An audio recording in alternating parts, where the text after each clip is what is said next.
America और रूस में फिर शुरू होने वाला है कोल्ड वॉर। चालबाज चीन भी है जंग के लिए पूरी तरह तैयार। अकूत खजाने के लिए अब होने वाला है आर या पार। सफेद बर्फ की मोटी चादर के नीचे है खजाने का द्वार। आर्कटिक हम भी जाएंगे, खजाना ढूंढ कर लाएंगे।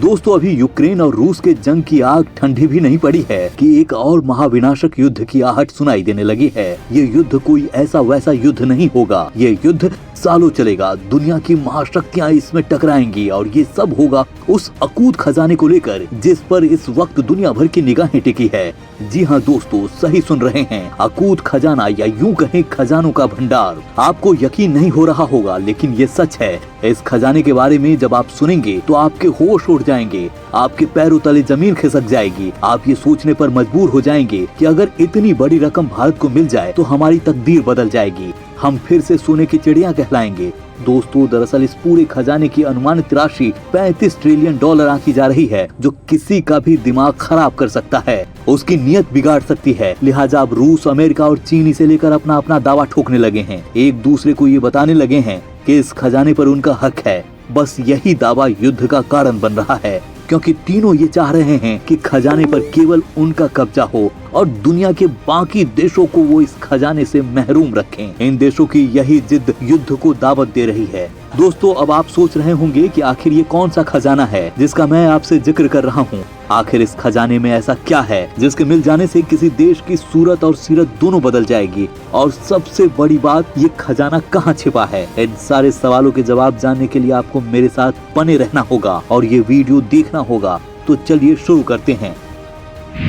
$35 ट्रिलियन के खजाने के लिए होगी जंग, फिर होगा शीत युद्ध का आगाज, फिर जाएंगी लाखों जानें। दोस्तों, जरा गौर से देखिए इस तस्वीर को। प्रकृति को अपनी गोद में समेटे ये तस्वीर एक अलग कहानी बयां कर रही है। हर तरफ बस बर्फ की चादर ही चादर दिखाई पड़ रही है, लेकिन इस बर्फ के नीचे कुछ ऐसा छिपा है जिसे पाने के लिए दुनिया में जंग शुरू हो गई है। दोस्तों, दरअसल आज हम आपको युद्ध के उस मैदान में लेकर जा रहे हैं जो वैसे तो चारों तरफ से बर्फ, वीरान जमीन और समुद्र से घिरा है, लेकिन अब दुनिया के बड़े बड़े देश इस पर कब्जा करने के लिए जी जान से जुट गए हैं। दुनिया का जो भी देश इस पर कब्जा कर लेगा उसकी अर्थव्यवस्था को 2610 लाख करोड़ रुपए का फायदा होगा। ये रकम अमेरिका और चीन की आज की कुल अर्थव्यवस्था से भी ज्यादा है।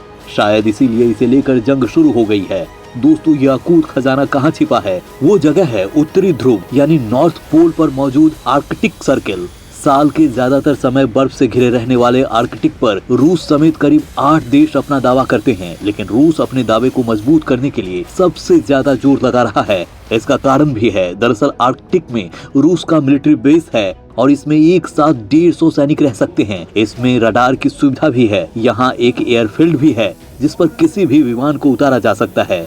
बर्फ के इस रेगिस्तान में रूस का ये अकेला सैन्य ठिकाना नहीं है, बल्कि रूस ने इस इलाके में कई जगहों पर अपने सैनिक और आधुनिक हथियार तैनात कर दिए हैं। इसके अलावा रूस परमाणु शक्ति से चलने वाले ऐसे 4 समुद्री जहाजों का भी निर्माण कर रहा है जो आर्कटिक में बर्फ की मोटी परत को तोड़कर आगे बढ़ने में सक्षम होंगे। आप सोच रहे होंगे कि इस बर्फीले समुद्र पर कब्जा करने से रूस को क्या मिलेगा, तो इसका जवाब भी आर्कटिक की पिघलती हुई बर्फ में छिपा है। पूरी दुनिया के लिए आर्कटिक की बर्फ का पिघलना जलवायु परिवर्तन का मुद्दा है, लेकिन रूस इस जलवायु परिवर्तन का फायदा उठाना चाहता है। जैसे ही आर्कटिक की ये बर्फ पिघलेगी, वैसे ही यहाँ से समुद्री जहाजों के लिए एक नया रूट खुल जाएगा। इसे नॉर्दर्न सी रूट कहते हैं। रूस इस नए समुद्री रास्ते को सेज नहर की तर्ज पर विकसित करना चाहता है। सेज नहर दुनिया के सबसे प्रमुख समुद्री रास्तों में से एक है, जहां से हर रोज दुनिया का 30% समुद्री ट्रैफिक गुजरता है। अगर रूस इस नए नॉर्दर्न सी रूट को खोलने में सफल रहा तो एशिया और यूरोप के बीच की समुद्री दूरी बहुत हद तक घट जाएगी। अभी एक जहाज को एशिया से यूरोप पहुंचने में 25 से 30 दिन का समय लगता है, लेकिन इस नए रूट से जाने पर सिर्फ 18 दिनों का समय लगेगा। रूस चाहता है कि वो भविष्य में इस रूट को एक टोल रूट की तरह इस्तेमाल करे, यानी यहाँ से गुजरने वाले दूसरे देशों के जहाजों से रूस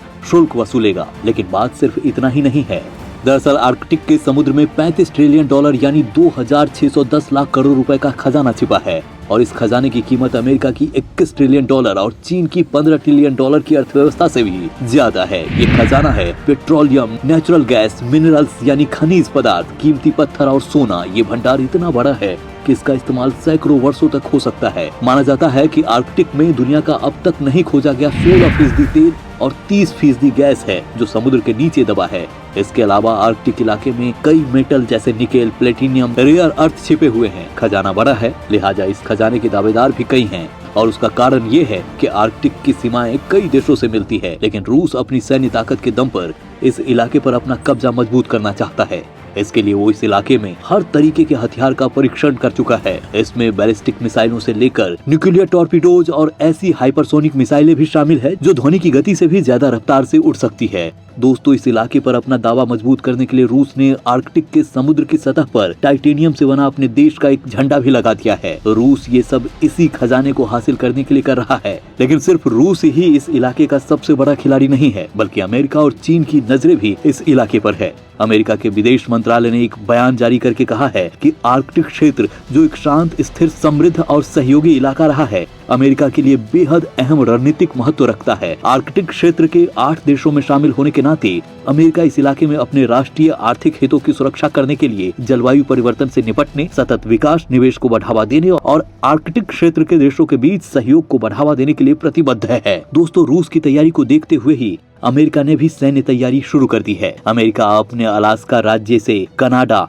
ग्रीनलैंड और नॉर्वे तक अर्ली वार्निंग रेडार स्टेशन की श्रृंखला बना रहा है। यही नहीं, अमेरिका अलास्का में अपने 5वीं पीढ़ी के अत्याधुनिक फाइटर जेट तैनात कर रहा है। इसके साथ ही अमेरिका और नाटो की किलर पनडुब्बियां ध्रुवीय बर्फ के नीचे से अक्सर गुजरती रहती है। अमेरिकी नौसेना के 6 जंगी जहाज अब आर्कटिक इलाके में गश्त कर रहे हैं, जिसे रूस अपने प्रभाव का इलाका मानता है। अमेरिका अपने गश्त के जरिए उसे यह बताने की कोशिश कर रहा है कि आर्कटिक एक अंतर्राष्ट्रीय जल क्षेत्र है।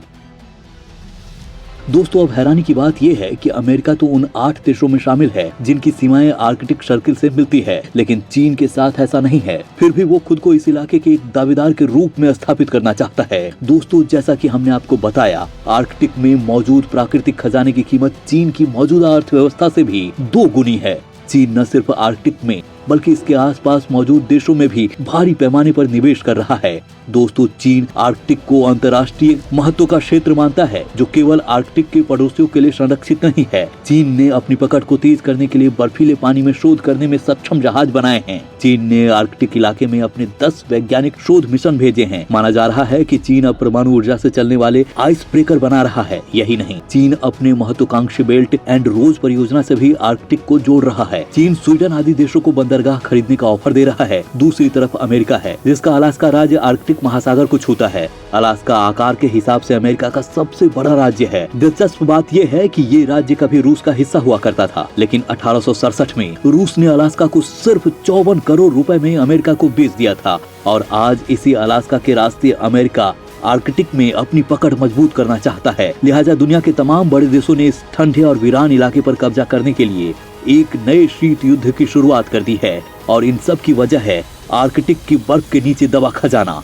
दोस्तों, आर्कटिक की बर्फ के नीचे प्राकृतिक संसाधनों का एक खजाना छिपा है। इस इलाके में दुनिया का वो 13% तेल भंडार छिपा है जिसे अभी तक ढूंढा नहीं जा सका है। दुनिया के गैस भंडार का 30% हिस्सा भी इसी इलाके में मौजूद है। और यहाँ 75 लाख करोड़ रुपए की कीमत के बेशकीमती पत्थर और धातुएं भी छिपी हैं। लेकिन जब तक यहाँ बर्फ की चादर नहीं पिघलती, तब तक इस खजाने को हाथ लगाना संभव नहीं है। हालांकि ग्लोबल वार्मिंग की वजह से अब यहाँ की बर्फ तेजी से पिघल रही है। आर्कटिक की पिघलती बर्फ भले ही दुनिया में मौसमी संकटों की मार लेकर आए, लेकिन इसके आधे से ज्यादा इलाके पर दावा करने वाले रूस जैसे देशों के लिए ये किसी तोहफे से कम नहीं है। रूस यहाँ सड़कों और पोर्ट से लेकर हवाई अड्डे तक बना रहा है और सैन्य अड्डों का भी निर्माण कर रहा है। लेकिन अब इस दौड़ में चीन की भी एंट्री हो गई है। आर्कटिक से हजारों किलोमीटर दूर होने के बावजूद चीन इस इलाके पर अपना दावा करना चाहता है। पिछले 2 दशकों में चीन इस इलाके में 33 बार अपने उच्च स्तरीय प्रतिनिधियों को भेज चुका है और चीन इस क्षेत्र में काम करने वाले ज्यादातर बड़े संस्थानों के साथ समझौते कर चुका है। इस तरह से आर्कटिक अब 21वीं सदी में महाशक्तियों के बीच वर्चस्व जमाने का नया अखाड़ा बन गया है।